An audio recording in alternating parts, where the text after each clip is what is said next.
The double morality of the devotees of Ifá. In the sacred days of old, the devotees of Ifá sought to demonstrate their faithfulness to Olofin, the supreme creator. They regularly gathered to offer prayers and perform acts of devotion, demonstrating their reverence, and proclaimed loyalty to Olofin through symbolic gestures of respect and humility. But Olofin, the all-seeing and all-knowing, could peer beyond their actions into their hearts. He perceived the hidden flaws within, the selfishness, envy, pride, and hypocrisy that lurked beneath their displays of worship. These human weaknesses, he knew, caused harm not only to themselves, but to all creatures of the earth. Determined to reveal the truth and teach them a valuable lesson, Olofin devised a test.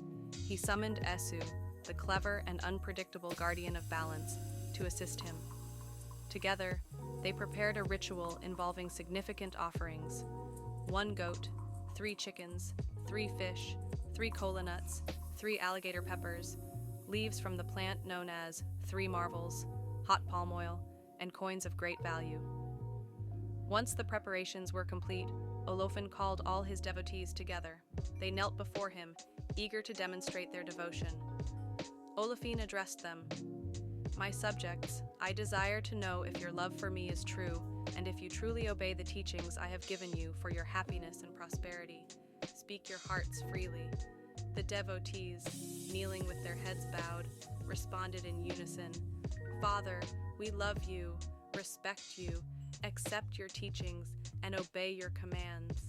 We know they are for our happiness and well-being." At that moment, Isu entered the gathering, carrying a basket filled with shining gold coins on his head. With a mischievous grin, he threw the coins into the crowd.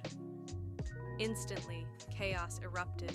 The devotees scrambled to grab the coins, pushing and shoving one another in their frenzy. The air of reverence and humility dissolved into a scene of unbridled greed. Ejiogbe, a wise and steady servant of Olofin, acted quickly to protect the creator. He led Olofin away from the commotion, shielding him from being trampled by the frenzied crowd. When the dust settled and calm returned, Olofin spoke with gravity in his voice. "You claim to love and obey me, yet at the sight of earthly treasures, your devotion falters. It is not enough to proclaim loyalty with your lips if your hearts remain tempted by false desires."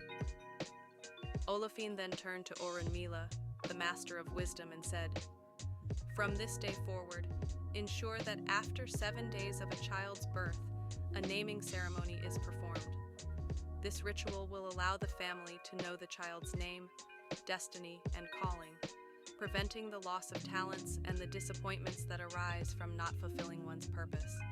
Let this tradition guide future generations to live with integrity and wisdom."